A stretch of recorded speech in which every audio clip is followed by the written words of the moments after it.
อยู่เมืองลาวสุดแสนภูมิใจ ที่ได้เกิดมาเป็นคนลาว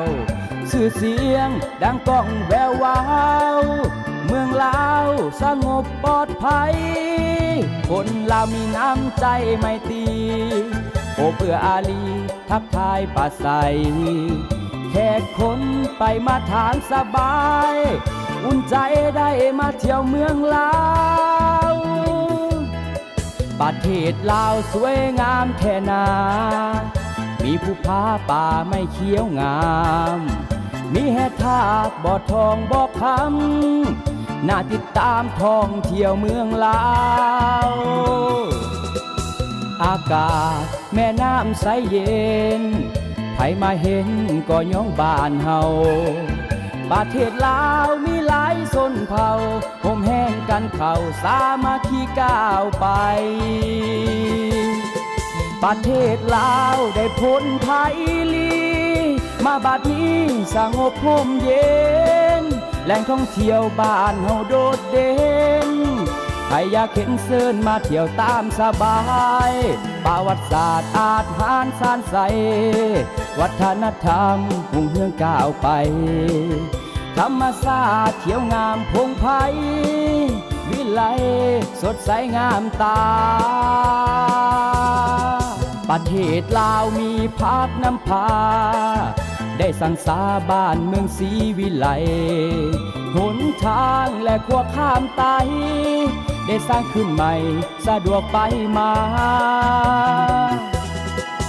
มีโรงเรียนโรงหมอโรงงานบริการหับไซประสาธนาคารห้องการห้านค้ามีเขื่อนไฟฟ้าน้ำประปาหับไซประสาสุน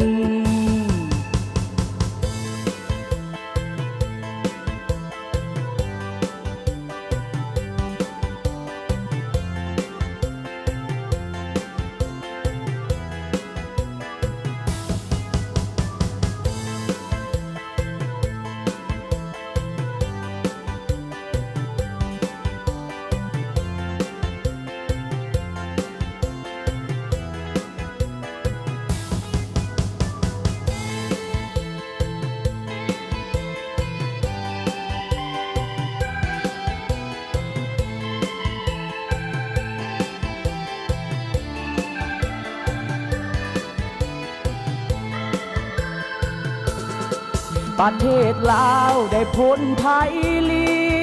มาบัดนี้สงบร่มเย็นแหล่งท่องเที่ยวบ้านเฮาโดดเด่น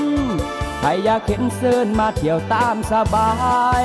ประวัติศาสตร์อาหารสานใสวัฒนธรรมหุ่งเฮืองก้าวไปธรรมศาสตร์เที่ยวงามพงไพวิไลสดใสงามตาประเทศลาวมีภาคน้ำพาได้สร้างสาบ้านเมืองศรีวิไลหนทางและขั้วข้ามไต